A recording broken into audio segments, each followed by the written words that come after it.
qui ont envie de faire un foyer. Mais est-ce que tu ne penses pas que le blanc, aujourd'hui, il a été mis à l'amende dans notre société, il est au rebut. La masculinité, la virilité, quand on voit même dans la musique, dans le cinéma, c'est le black, c'est le maghrébin, c'est lui qui en impose, et lui, le blanc, il est juste simplement là pour fermer sa gueule. Alors, c'est très vrai, donc le blanc, c'est toujours celui qui a besoin d'être dévergondé par un mec plus viril que lui, qui va lui apprendre l'école de la virilité. C'est ce qu'il y avait dans le Taxi. Tu sais, il y a le petit blanc qui se fait dévergonder par Samir Nasri, et il y a 1000 autres films comme ça, Training Day, où tu as un petit blanc qui se fait dévergonder par Denzel Washington. C'est le truc de base. Le noir va te ramener, dans les films américains, ou l'arabe en France va te ramener à ta masculinité, parce que toi, t'es une merde. Qu'est-ce qui s'est passé? Les blancs, si tu veux, quand ils sont en roue libre, c'est-à-dire quand il n'y a pas d'entrave, ils font quand même des dingueries. Ils font des trucs stylés, mais ils font aussi des dingueries. Le blanc, quand il n'est pas sous morphine, attention. Il y a de la colonisation, il y a de la conquête spatiale, il y a des galions, il y a des guerres où il y a 40 millions de morts à la fin. C'est quelque chose, tu vois.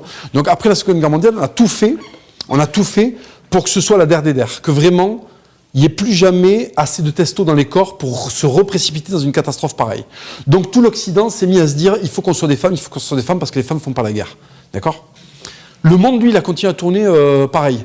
C'est-à-dire que pendant que les Blancs étaient en train d'apprendre à faire pipi assis, t'avais toujours des Congolais qui allaient éclater des léopards pour se faire des parures parce que c'est stylé, mec. Encore aujourd'hui, non mais je te le dis, encore aujourd'hui, les hommes d'État qui représentent l'État, quand ils sont en habit traditionnel, c'est-à-dire avec le raffia, il y a des trucs en léopard pour montrer la puissance, mec. Ils n'ont pas oublié ça.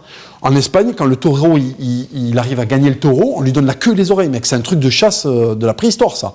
Quand on te remet les attributs de l'animal, tu vois, tu as la queue et les oreilles, c'est la récompense, tu vois. Et en fait, le monde a continué comme ça. Il y a des parties du monde qui ont continué comme ça. Et le blanc, pendant ce temps-là, il est habitué à serrer les cuisses pour pas faire du manspreading quand il est dans le métro, si tu veux. Donc, qu'est-ce qui se passe? L'Occident s'est enthousifié à un degré, mec, mais c'est la folie. Et pendant ce temps, le Renoir et le Rebeu, ils sont restés sur les trucs de leurs ancêtres.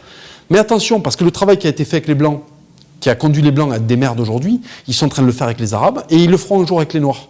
Comment ils font avec les Arabes? Ils commencent à sortir des Bilal Hassani, ils commencent à sortir des mecs comme ça, ils te montrent de plus en plus des homo arabes, ils expliquent que tu peux être rebeu. Il y a de plus en plus de fiction, tu sais, France 2, où ils te représentent des Arabes qui ont le droit d'être fragiles, et c'est mignon qu'ils soient fragiles. Ça, c'est le début. C'est ce qu'ils ont fait avec les Blancs. Et tu vas voir que l'émergence du noir avec le... Tu sais, tu connais ce noir-là qui a des... Il a le nœud papillon et des lunettes rondes, là, tu sais, qui écoute de la soul, il a des ourlets, il a un corps de lâche. Dans sa tribu, tout le monde l'aurait renié, tu vois, il aurait pris des tartes par les ancêtres. Et ben à Paris, on va lui dire, c'est ça le modèle, tu vois. Donc ils sont en train aussi, ils vont le faire avec vous. Parce que le but, c'est que les puissants n'aient plus de masse contestataire. Parce qu'en fait, c'est ça, in fine, la virilité, qu'est-ce que c'est? C'est pas uniquement la masse physique, ce que tu veux, c'est une attitude. La virilité, c'est territorial, c'est... tu es possessif, tu te laisses pas marcher sur les couilles. Alors oui, la virilité crée de la guerre, mais elle crée aussi les moyens de la résoudre. La virilité, elle crée des embrouilles, mais ces embrouilles permettent qu'après il y ait de la paix. Tu comprends le délire? Donc en fait, la virilité, c'est un régulateur.